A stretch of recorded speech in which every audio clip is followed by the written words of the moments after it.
नमस्कार दोस्तों, वीर तेजाजी क्लासेज कनवाणी में आप सभी का स्वागत है। हम पढ़ रहे हैं साइंस विषय के बारे में और साइंस विषय में हमारी चल रही है सेल, कोशिका और सेल ऑर्गन चल रहे हैं।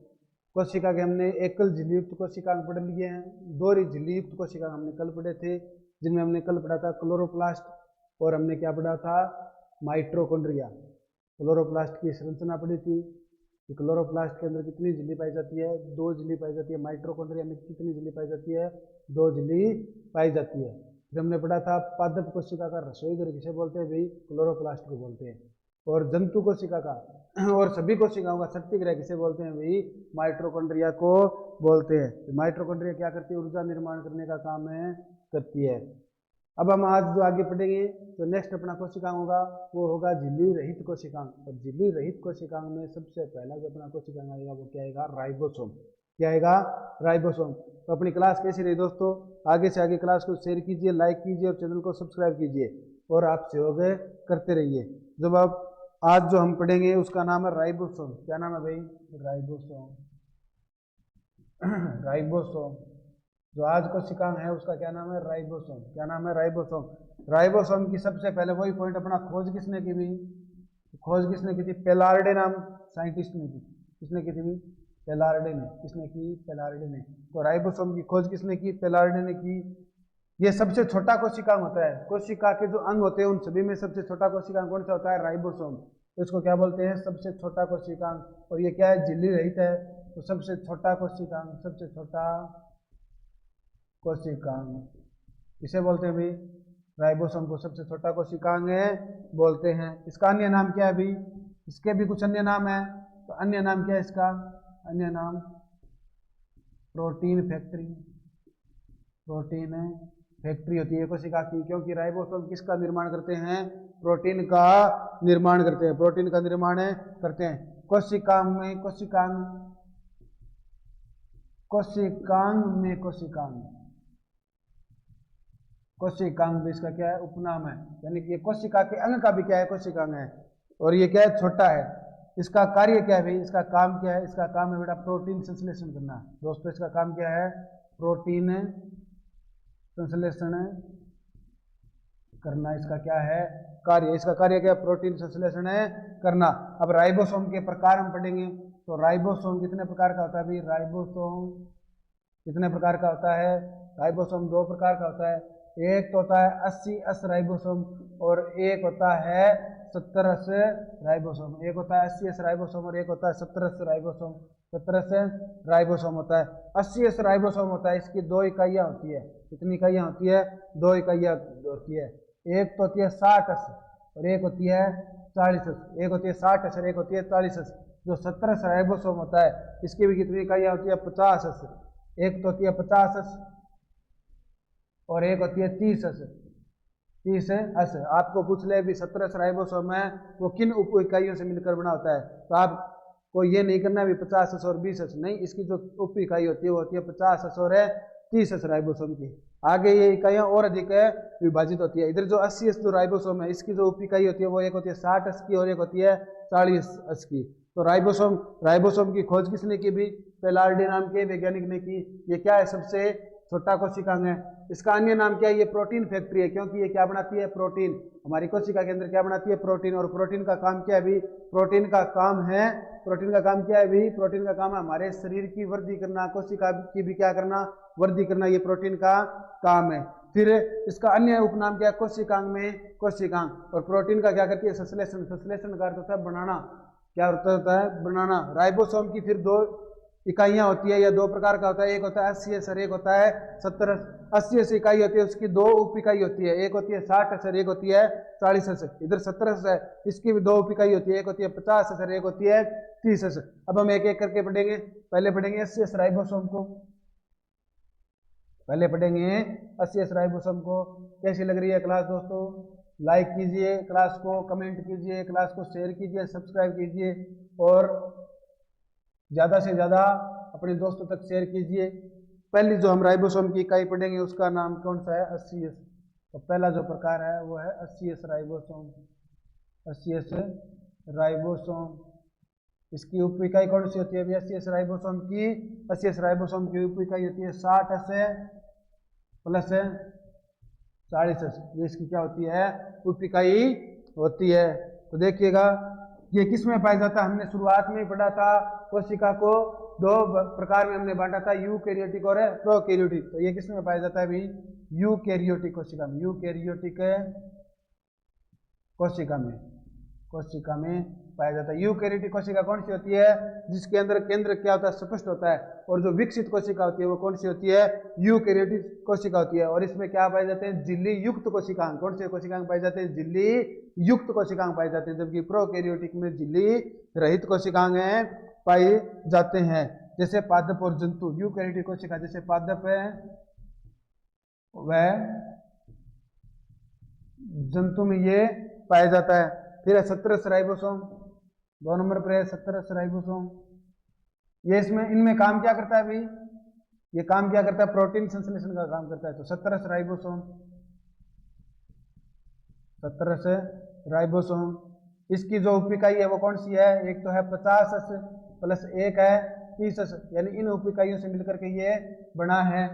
समझ आई बात? तो ये किसमें पाया जाता है? ये पाया जाता है, एक तो पाया जाता है प्रोकैरियोटिक में, प्रोकैरियोटिक कोशिका में, जिसे अपने क्या बोलते हैं? प्राक केंद्र का कोशिका। तो प्रोकैरियोटिक कोशिका में पाया जाता है।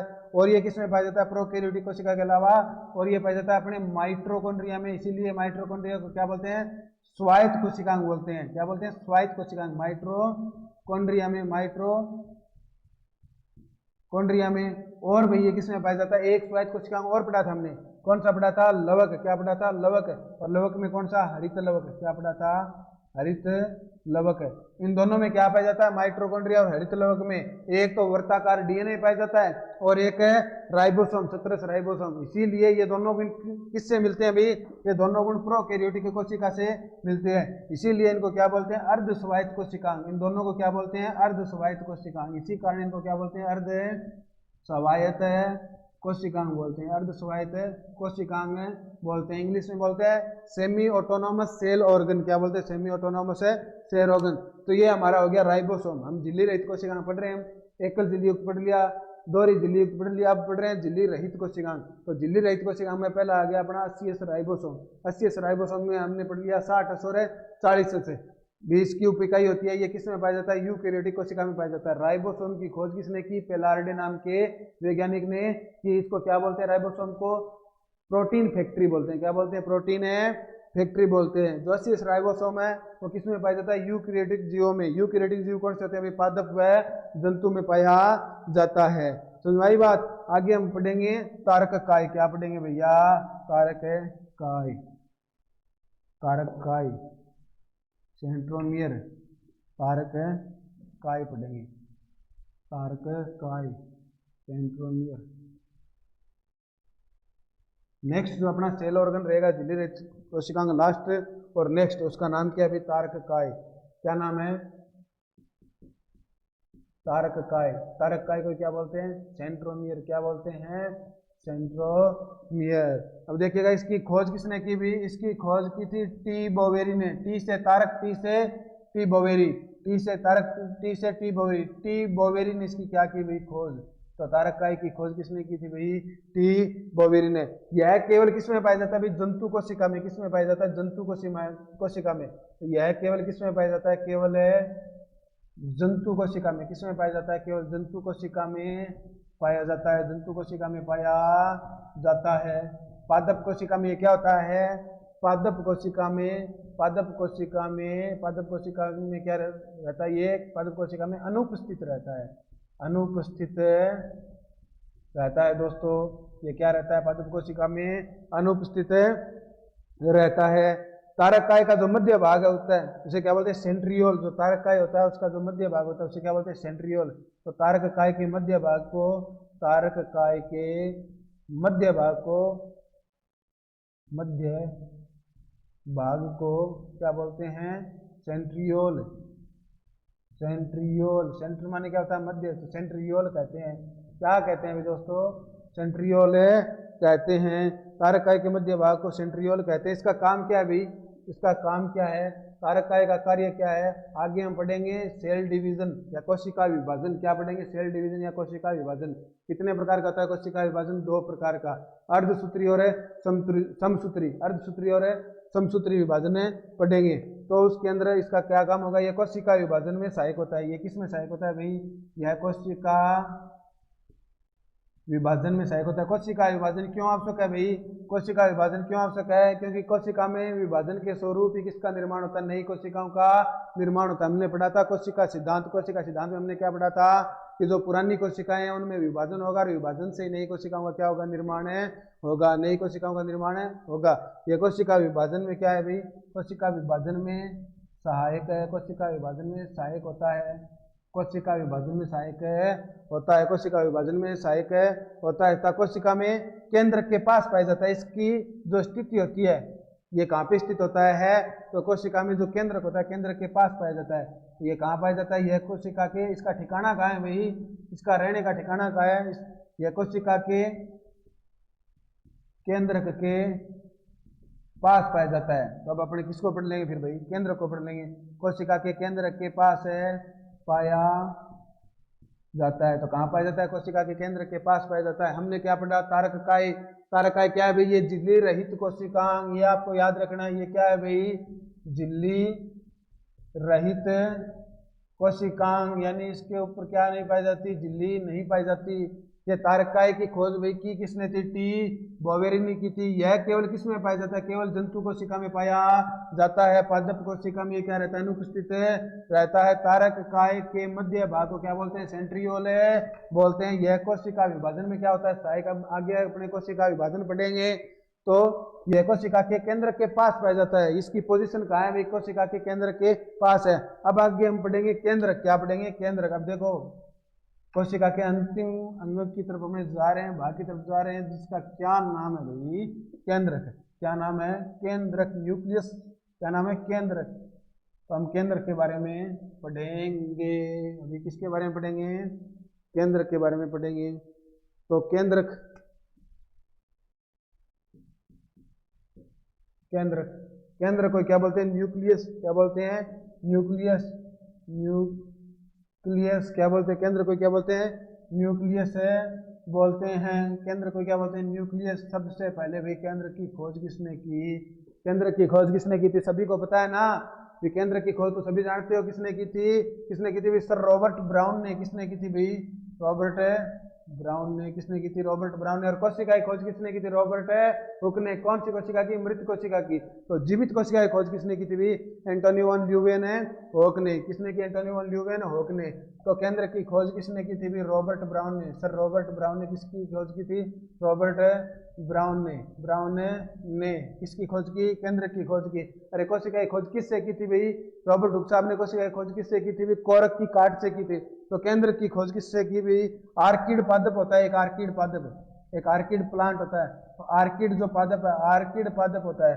आर्किड पादप की जड़ों में, आर्किड पादप की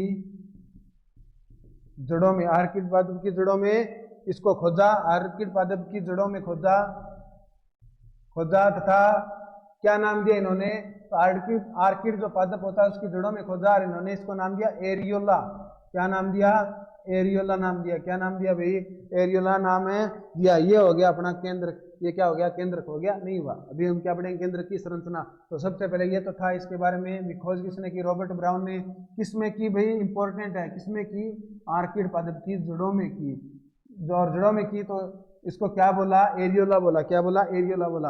आगे हम केंद्र की संरचना का अध्ययन करेंगे। तो केंद्र की संरचना का अध्ययन कर ले रहे हैं। तो ये होगी केंद्र की संरचना। तो देखिएगा केंद्र कहाँ पे पाया जाता है, कोशिका के बिल्कुल सेंटर में पाया जाता है। कहाँ पर पाया जाता है, सेंटर में। ये हो गया केंद्र।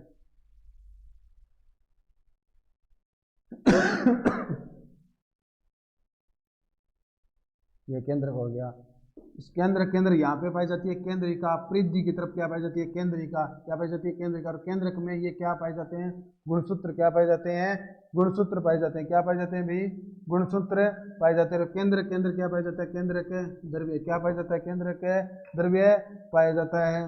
यहाँ पे जो बाहरी केंद्रक झिल्ली है ये इस प्रकार एक बल्बनुमा संरचना का निर्माण कर लेती है। किसका निर्माण करती है? बल्बनुमा संरचना का निर्माण कर लेती है। ये बाहरी जो केंद्रक झिल्ली है, दो केंद्र के बाद दो झिल्ली पाई जाती है। कितनी झिल्ली? दो झिल्ली ये होती है बाहरी झिल्ली। कौन सी होती है भाई? बाहरी झिल्ली। क्या होती है? बाहरी झिल्ली होती है। क्या होती है? बाहरी झिल्ली होती है। केंद्र के अंदर इस प्रकार दोनों झिल्लियों के बीच में इस प्रकार छिद्र पाए जाते हैं। इन्हें क्या बोलते हैं? Pore complex. क्या बोलते हैं? Pore complex. Pore complex pore complex बोलते हैं। इसी को क्या बोलते हैं? छिद्र संकुल। क्या बोलते हैं? छिद्र संकुल। हिंदी में क्या बोलते हैं? छिद्र संकुल। क्या बोलते हैं? छिद्र संकुल बोलते हैं। पोर कॉम्प्लेक्स या छिद्र संकुल बोलते हैं। ये यहाँ पे क्या होता है? क्रोमेटिन पदार्थ होता है। क्रोमेटिन पदार्थ में क्या पाया जाता है? गुणसूत्र डीएनए पाया जाता है। क्रोमेटिन पदार्थ होता है। क्रोमेटिन पदार्थ होता है। ये धातुनुमा संरचना क्या पाई जाती है? क्रोमेटिन पदार्थ जो कैसा होता है? अनुवांशिक पदार्थ होता है। अनुवांशिक पदार्थ होता है ये क्रोमेटिन पदार्थ अनुवांशिक पदार्थ होता है। ये अंदर जो द्रव फ्लूइड होता है ये क्या पाया जाता है? केंद्रक द्रव्य। ये क्या होता है? केंद्रक द्रव्य। केंद्रक द्रव्य ये होती है बल्बनुमा संरचना। इसे क्या बोलते हैं? बल्बनुमा संरचना। क्या बोलते हैं? बल्बनुमा संरचना। क्या बोलते हैं? बल्बनुमा संरचना। ये इसकी आंतरिक झिल्ली क्या है भाई? ये है आंतरिक झिल्ली। ये क्या है? आंतरिक झिल्ली। आंतरिक झिल्ली या आंतरिक झिल्ली इंद्र मेम्ब्रेन इसको बोलते हैं। क्या बोलते हैं? इंद्र मेम्ब्रेन बोलते हैं। ये देखिए ये है भी केंद्र की संरचना। आपको पता होना चाहिए ये किसकी संरचना है? केंद्र की संरचना है। केंद्र की संरचना है। तो देखिए दोस्तों कैसी लग रही है क्लास? डायग्राम को बना सकते हो आप। इसको आगे से आगे शेयर कीजिए, ज़्यादा से ज़्यादा शेयर कीजिए क्लास को। कहीं पर कोई दिक्कत हो तो आप पूछ सकते हैं, अपने दोस्तों तक पहुंचाइए।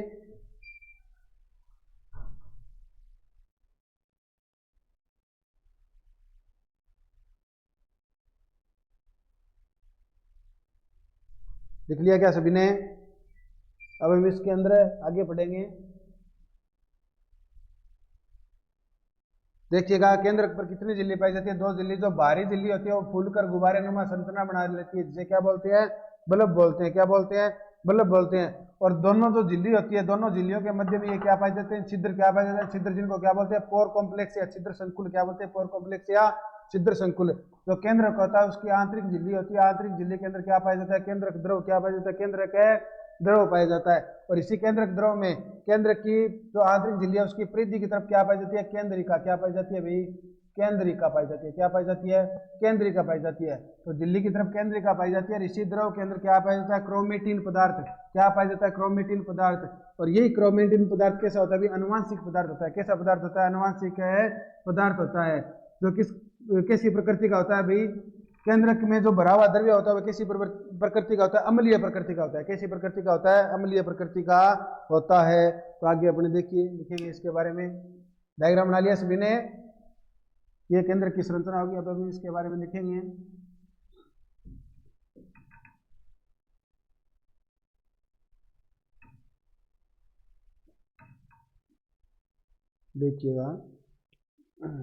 देखिएगा केंद्रक पर दो झिल्ली पाई जाती है। कितनी झिल्ली? दो झिल्ली पाई जाती है। बाहरी झिल्ली,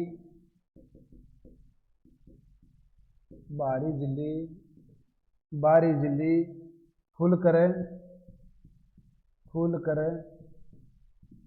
गुब्बारे नुमा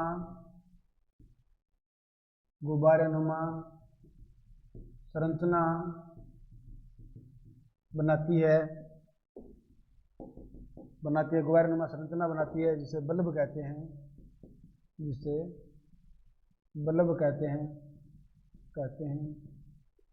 एक नंबर, 2 नंबर पॉइंट हो गया। केंद्र की बाहरी झिल्ली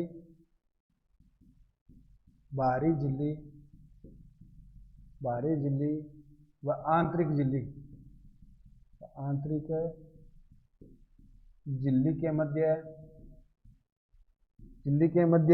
आंतरिक झिल्ली और बाहरी झिल्ली के मध्य छिद्र पाए जाते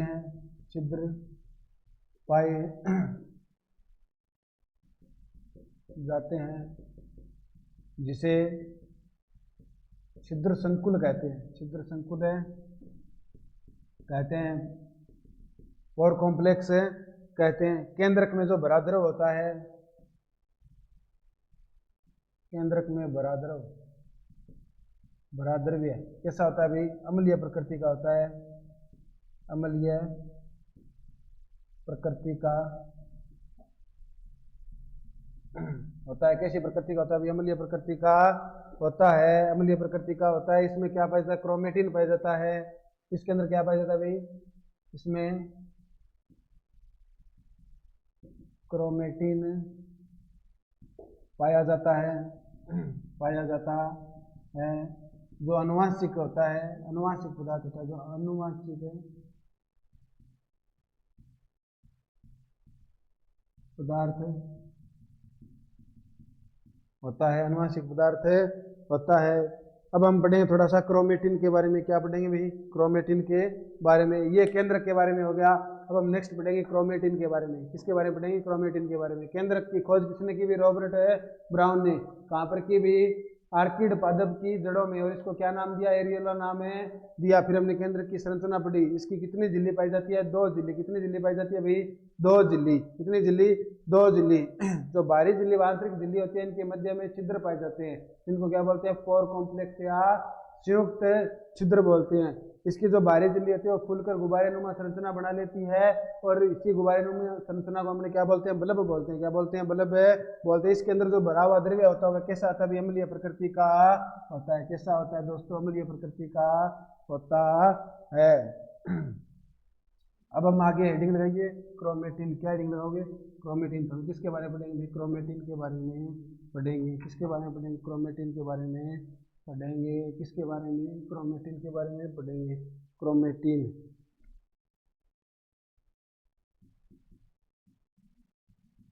ये क्या अनुवांशिक पदार्थ है? क्रोमेटिन। क्रोमेटिन के बारे में पढ़ेंगे। इसकी खोज किसने की भी? क्रोमेटिन की खोज किसने की भी? फ्लेमिंग द्वारा। खोज किसके द्वारा की गई भाई? फ्लेमिंग के द्वारा। ये क्रोमेटिन कितने प्रकार की होती है भी? क्रोमेटिन कितने प्रकार की होती है? 2 प्रकार की होती है। कितने प्रकार की? 2 प्रकार की होती है। तो क्रोमेटिन 2 प्रकार की होती है। एक तो ये होती है प्रोकैरियोटिक कोशिका में। प्रोकैरियोटिक कितने प्रकार की होती है? 2 प्रकार की। कितने प्रकार की? 2 प्रकार की। जो प्रोकैरियोटिक कोशिका होती है, कौन सी? प्रोकैरियोटिक, जो कम विकसित कोशिका होती है। प्रोकैरियोटिक कोशिका में ये किसकी बनी होती है? क्रोमेटिन। प्रोकैरियोटिक जो कोशिका होती है ये किसमें बनी होती है? बिना स्टोन प्रोटीन की बनी होती है। स्टोन प्रोटीन कैसी है भाई? एक प्रकार की प्रोटीन है। बिना स्टोन प्रोटीन की बनी होती है। बिना स्टोन प्रोटीन, बिना स्टोन प्रोटीन है और बिना स्टोन प्रोटीन की बनी होती है। किसमें? प्रोकैरियोटिक कोशिका में।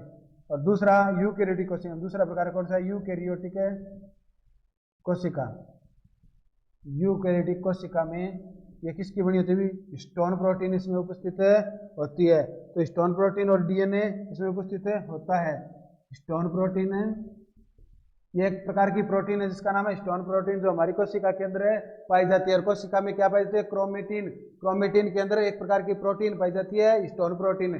परंतु किस में उपस्थित होती है? यूकैरियोटिक जीवों में। प्रोकैरियोटिक जीवों में स्टोन प्रोटीन उपस्थित नहीं होती। तो ये यूकैरियोटिक जीवों किसकी बनी होती है? Stone protein.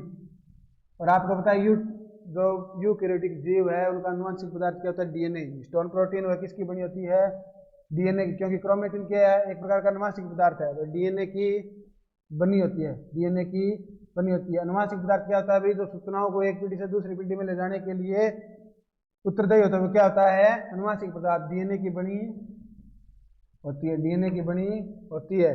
यहाँ तक किसी कोई दिक्कत ये होगी? क्रोमेटिन खोज किसने की? फ्लेमिंग। किसने की हुई? फ्लेमिंग। फ्लेमिंग के द्वारा क्या की गई? खोज की गई। ये 2 प्रकार की प्रोकैरियोटिक कोशिका में बिना स्टोन प्रोटीन की होती है और यूकैरियोटिक कोशिका में किसकी होती है? स्टोन प्रोटीन और डीएनए की बनी होती है। एक साइंटिस्ट आए थे एमिल हिड्स। एमिल हिड्स ने क्रोमेटिन पदार्थ को 2 भागों में बांटा था। कितने भागों में बांटा था? 2 भागों में बांटा था। हेटेरोक्रोमेटिन और यूक्रोमेटिन। कितने भागों में बांटा था भाई? 2 भागों में। देखिएगा एमिल हिड्स, एमिल हिड्स नामक वैज्ञानिक ने क्रोमेटिन पदार्थ को, क्रोमेटिन पदार्थ को दो भागों में बांटा। कितने भागों में? दो भागों में बांटा। एक तो होती है हिटेरोक्रोमेटिन, हिटेरो या हेट्रोक्रोमेटिन, हेटेरोक्रोमेटिन, और एक होती है यूक्रोमेटिन, यूक्रोमेटिन, यूक्रोमेटिन दो प्रकार की होती है, एक तो हेटेरोक्रोमेटिन और एक होती है यूक्रोमेटिन। देखिएगा इस प्रकार, मान लीजिए क्रोमेटिन है और फिर आगे जाके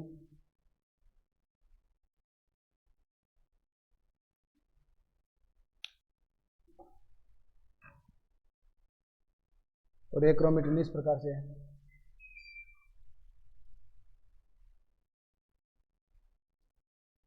ये समझ आई बात? इसको तो बोलते हैं हिटेरोक्रोमेटिन। क्या बोलते हैं? हिटेरोक्रोमेटिन, ये एक नंबर होगी। इसको बोलते हैं यूक्रोमेटिन। क्या बोलते हैं? यूक्रोमेटिन। क्या बोलते हैं? यूक्रोमेटिन। ये दो नंबर होगी। देखिएगा ये क्या होती है? अत्यधिक कुंडलित होती है। इसके कुंडलन देखो बिल्कुल पास पास में ना, तो हेटेरोक्रोमेटिन की विशेषता क्या होगी? ये क्या होती है? अत्यधिक कुंडलित। तो ये क्या होती है? अत्यधिक कुंडलित। क्या होती है? अत्यधिक कुंडलित होती है, अत्यधिक कुंडलित होती है, अत्यधिक कुंडलित होती है।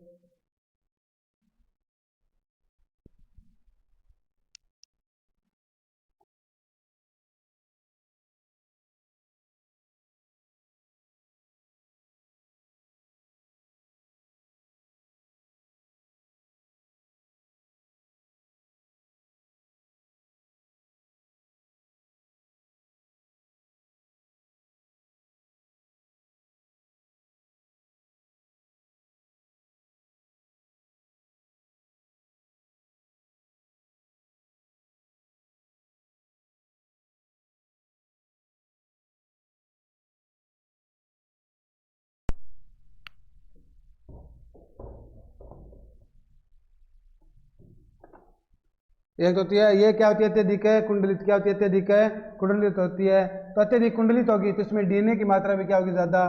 तो डीएनए की मात्रा क्या होती है? डीएनए की मात्रा ज्यादा होगी, क्योंकि इसमें क्या होता है? कुंडलन ज्यादा होते हैं, तो डीएनए की मात्रा क्या होती है? ज्यादा होती है। डीएनए की सक्रियता क्या होती है? भी ज्यादा होती है। डीएनए की मात्रा ज्यादा होगी तो डीएनए की सक्रियता क्या होगी? भी कम होगी। तो इसमें डीएनए जो सक्रिय रहेगा वो क्या रहेगा? कम रहेगा। तो डीएनए सक्रिय कम रहता है। क्या रहता है? भी कम रहता है। और इसका अभिरंजन कैसा होता है? भी गहरा अभिरंजन। जब इसको हम इसका रंजन करेंगे, इसको रंगेंगे, तो इसका अभिरंजन कैसा होगा? भी गहरा। तो इसका अभिरंजन क्या होता है? गहरा अभिरंजन होता है, गहरा अभिरंजन होता है। समझ भाई क्या बात? इसका अभिरंजन क्या होगा? गहरा होगा। इसमें डीएनए की मात्रा ज्यादा होगी, ज्यादा मात्रा होगी तो डीएनए सक्रिय क्या रह पाएगा? कम रह पाएगा। अत्यधिक क्या रहेगी? कुंडलित रह पाएगी। फिर नेक्स्ट है अपने यूक्रोमेटिन। ये देखो इसमें कुंडलन की संख्या क्या होती है? भी कम है। तो इसमें कुंडलन क्या होते हैं? कम। कुंडलन जानते हो? ये कुंडलीनुमा संरचना ना, ये देखो ये कुंडली बन रही है ना, इसकी कुंडलन क्षमता जो होती है वो क्या होती है? कम होती है। क्या होती है? कम होती है। क्या होती है? कम होती है। क्या होती है? कम होती है। समझ में आई बात है? कुंडलन की संख्या कम होती है, एक नंबर गुण हो गया। दो नंबर इसका जो गुण है वो क्या है? दो नंबर गुण इसका क्या है? भी डीएनए की मात्रा इसमें क्या होगी? कम होगी। डीएनए की मात्रा, कुंडलन कम हो गया, डीएनए की मात्रा भी क्या रहेगी? डीएनए की मात्रा कम रहेगी। तीन नंबर जो इसका गुण है वो क्या होता है? भी डीएनए की सक्रियता अधिक रहेगी। डीएनए की सक्रियता अधिक रहेगी, अधिक रहेगी। डीएनए क्या है? अनुवांशिक पदार्थ है, एक प्रकार का अम्ल है, अनुवांशिक अम्ल है डीएनए। डीएनए क्या है? एक प्रकार का अनुवांशिक है अम्ल। देखिएगा क्रोमेटिन की खोज किसने की? फ्लेमिंग ने की। किसने की? फ्लेमिंग ने की। हमने कितनी पढ़ी, प्रोकैरियोटिक में पढ़ी और यूकैरियोटिक में पढ़ी। जो प्रोकैरियोटिक में क्रोमेटिन होती है वो कैसी होती है भी, प्रोकैरियोटिक में जो क्रोमेटिन होती है वो कैसी होती है, प्रोकैरियोटिक में क्रोमेटिन होती है वो बिना स्टोन प्रोटीन के होती है। स्टोन क्या है, प्रोटीन है। और जो यूकैरियोटिक होती है उसमें स्टोन प्रोटीन होती है, और स्टोन प्रोटीन के साथ में क्या पाई जाती है भाई, स्टोन प्रोटीन, और स्टोन प्रोटीन के साथ में डीएनए पाया जाता है। क्या पाया जाता है, डीएनए। फिर हमने क्रोमेटिन को, एमिल जो हिट्ज नाम के एक वैज्ञानिक थे, इन्होंने क्रोमेटिन को 2 भागों में बांट दिया। किसके कौन कौन से भागों में, एक तो हेटेरोक्रोमेटिन और एक यूक्रोमेटिन। हेटेरोक्रोमेटिन क्या होती है भाई, इसमें जो क्रोमेटिन के कुंडलन होते हैं, कुंडलन क्या होते हैं, ज्यादा कुंडलन होंगे तो इसमें डीएनए की संख्या भी क्या आएगी, ज्यादा आएगी, और ज्यादा डीएनए होंगे तो वो सक्रिय क्या रहेंगे, कम रहेंगे। समझ में आई बात। एक पास अगर ज्यादा डीएनए होंगे तो उनमें सक्रियता कम रहेगी, सक्रियता कम रहेगी। और ज्यादा पास अगर डीएनए होंगे तो इनका अभिरंजन कैसा रहेगा भाई, अगर कुंडलन पास में रहेंगे, ज्यादा कुंडलन होंगे तो इनका अभिरंजन कैसा रहेगा, गैर अभिरंजन रहेगा। समझ में आई बात। इधर यूक्रोमेटिन, कुंडलन की संख्या कम, डीएनए की मात्रा इनमें क्या होगी, कम होगी, पर डीएनए की सक्रियता क्या होगी, अधिक होगी। डीएनए की सक्रियता क्या होगी, अधिक होगी। ये अपने क्या होगी भाई, क्रोमेटिन। क्या होगी, क्रोमेटिन। आगे हम पढ़ेंगे गुणसूत्र। क्या पढ़ेंगे, गुणसूत्र। क्या पढ़ेंगे भाई, गुणसूत्र। यहां तक किसी को दिक्कत है?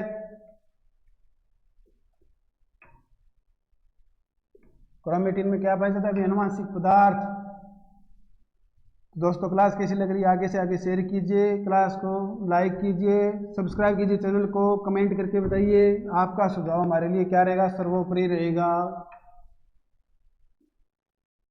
तो नेक्स्ट अपने पढ़ेंगे गुणसूत्र। क्या पढ़ेंगे, गुणसूत्र। क्या पढ़ेंगे, गुणसूत्र। और गुणसूत्र को क्या बोलते हैं, क्रोमोसोम। क्या बोलते हैं, क्रोमोसोम। तो गुणसूत्र पढ़ेंगे, गुणसूत्र को क्या बोलते हैं, क्रोमोसोम। खोज किसने भी, स्ट्रासबर्गर ने। गुणसूत्र की खोज किसने की, खोज की थी स्ट्रासबर्गर। स्ट्रासबर्गर ने क्या की थी, गुणसूत्र की खोज की। गुणसूत्र शब्द किसने दिया भाई, वेल्डेयर ने गुणसूत्र शब्द दिया। तो शब्द किसने दिया, शब्द वेल्डेयर ने गुणसूत्र शब्द दिया। खोज किसने की, स्ट्रासबर्गर ने खोज की। गुणसूत्र कहते किसे हैं भी, गुणसूत्र क्या होता है, गुणसूत्र क्या होता है, गुणसूत्र कहते हैं किसे हैं भी, गुणसूत्र डीएनए, आरएनए और हिस्टोन प्रोटीन मिलकर क्या बनाते हैं, DNA plus RNA plus histone protein मिलकर किसका निर्माण करते हैं, गुणसूत्र का। डीएनए, आरएनए और हिस्टोन प्रोटीन मिलकर किसका निर्माण करते हैं, गुणसूत्र का। तो गुणसूत्र क्या है, आपसे पूछ ले गुणसूत्र में क्या क्या चीजें शामिल होगी। डीएनए का पूरा नाम क्या होता है, deoxy ribo nucleus acid. RNA का पूरा नाम क्या होता है, राइबोज न्यूक्लियस एसिड। और हिस्टोन प्रोटीन, ये सब मिलकर किसका निर्माण करते हैं, डीएनए का। आगे अपने पढ़ेंगे डीएनए, आरएनए और हिस्टोन प्रोटीन को, आगे अपने पढ़ेंगे, पूरा डिटेल से पढ़ेंगे। तो गुणसूत्र के अंदर क्या क्या पाया जाता है, डीएनए पाया जाता है, आरएनए पाया जाता है और हिस्टोन प्रोटीन पाई जाती है। शब्द किसने दिया, वेल्डेयर ने दिया। खोज किसने की, स्ट्रासबर्गर ने की। अब देखो, अब जो जीव होते हैं, जितने भी जीव होते हैं, जीवों के अंदर सजीव होते हैं, सजीवों के अंदर जो गुणसूत्र की संख्या होती है वो क्या होती है भी, सीमित होती है, फिक्स होती है, इतनी संख्या होती है। तो देखिएगा, जीवों में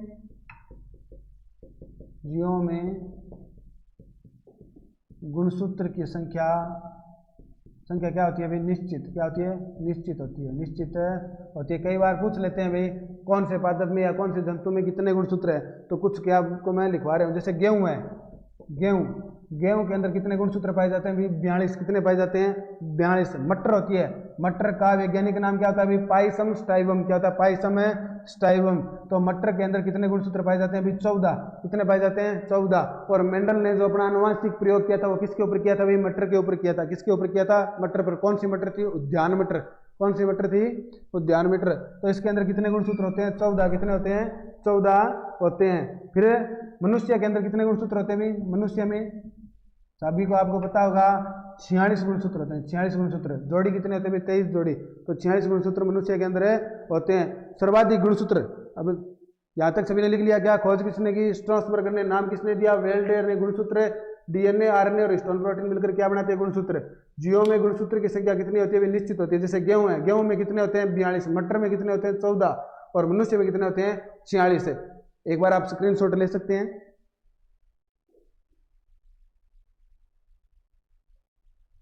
आगे देखिएगा, कुछ फैक्ट हो रहा है गुणसूत्र के बारे में।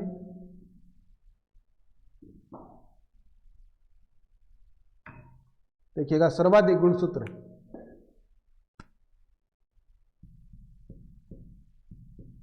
सर्वाधिक गुणसूत्र यानी मैक्सिमम गुणसूत्र, सर्वाधिक गुणसूत्र पादपों के अंदर सर्वाधिक गुणसूत्र किसमें होते हैं भी? पादपों में सर्वाधिक गुणसूत्र किसमें होते हैं? ओफियोग्लोसम, ओफियोग्लोसम रेटिकुल, ओफियोग्लोसम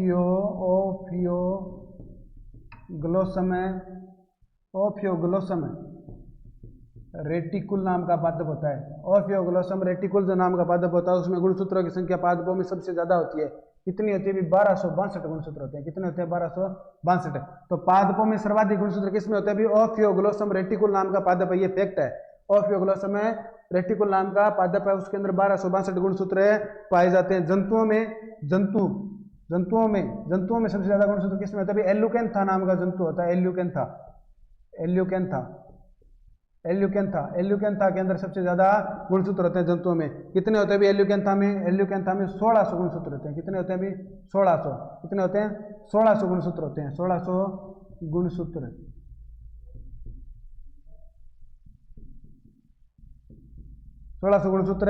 होते हैं। इसके बाद में न्यूनतम गुणसूत्र ये तो हो गया अधिकतम, पादपों में हो गया ओफियोग्लोसिस रेटिकुल, जंतुओं में हो गया एल्यूकेंथा। फिर होता है न्यूनतम, न्यूनतम किसमें होते हैं? न्यूनतम किसमें होते हैं भी? पादपों में किसमें होते हैं न्यूनतम? पादपों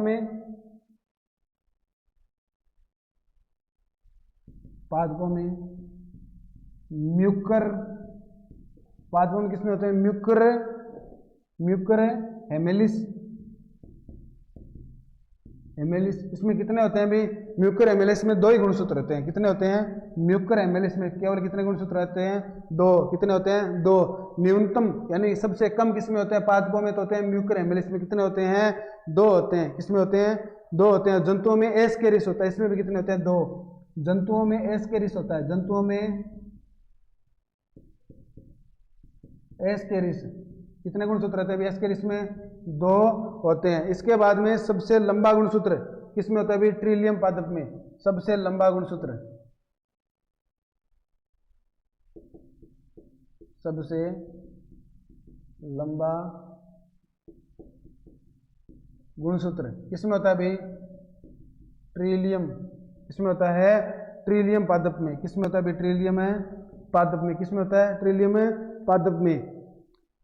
ये हो गया अपने गुणसूत्रों से संबंधित फैक्ट। हमने क्या पढ़ा भाई? गुणसूत्र क्या पढ़ा? गुणसूत्र पढ़ा। गुणसूत्रों के बारे में हमने पढ़ा कि गुणसूत्र की खोज किसने की थी भी? स्ट्रॉन्सबर्गर ने की थी। शब्द किसने दिया भाई? गुणसूत्र शब्द दिया था वोल्डेयर ने। किसने दिया? वोल्डेयर ने। गुणसूत्र होता क्या है भाई? जिसमें डीएनए, आरएनए और हिस्टोन प्रोटीन मिलकर क्या बनाती है? गुणसूत्र क्या बनाती है? गुणसूत्र। अब हमने फिर आगे पढ़ा कि गुणसूत्र जो जीव होते हैं, जीवों के अंदर गुणसूत्रों की संख्या क्या होती है बेटा? निश्चित होती है। क्या होती है? निश्चित होती है। तो सबसे ज्यादा गुणसूत्र किसमें पाए जाते हैं? तो पादपों में तो पाए जाते हैं ओफियोग्लोसिस रेटिकुल में। किसमें पाए जाते हैं? ओफियोग्लोसिस रेटिकुल में। कितने होते हैं? 1262 गुणसूत्र होते हैं। जंतुओं में होते हैं एल्यूकेंथा में। किसमें होते हैं? एल्यूकेंथा में। तो एल्यूकेंथा में कितनी संख्या होती है क्रोमोसोम की? 1600 होती है, 1600। फिर न्यूनतम पादपों में किसमें होते हैं? म्यूकर हेमेलिस में। कितने होते हैं? केवल 2 होते हैं। और जंतुओं में कितने होते हैं? एस्केरिस में। कितने होते हैं? 2 होते हैं। सबसे लंबा गुणसूत्र किसमें होता है? ट्रिलियम पादप। किसमें होता है? ट्रिलियम पादप में होता है। बाकी गुणसूत्र से संबंधित जो फैक्ट है वो कब पढ़ेंगे? कल पढ़ेंगे। इससे पहले हमने क्रोमेटिन पढ़ा। तो क्रोमेटिन क्या होती है भी? क्रोमेटिन एक प्रकार का आनुवांशिक पदार्थ होता है। किसने खोजा? फ्लेमिंग ने खोजा। प्रोकैरियोटिक और यूकैरियोटिक में, प्रोकैरियोटिक में जो क्रोमेटिन होती है वो बिना हिस्टोन प्रोटीन की होती है, बिना हिस्टोन प्रोटीन के होती है। यूकैरियोटिक में जो क्रोमेटिन होती है वो हिस्टोन प्रोटीन और डीएनए से मिलकर बनी होती है। फिर एक साइंटिस्ट और आए जिनका नाम था एमिल हिड्ज। एमिल हिड्ज नाम के वैज्ञानिक आए। उन्होंने जो क्रोमेटिन पदार्थ है, क्रोमेटिन पदार्थ को 2 भागों में बांटा।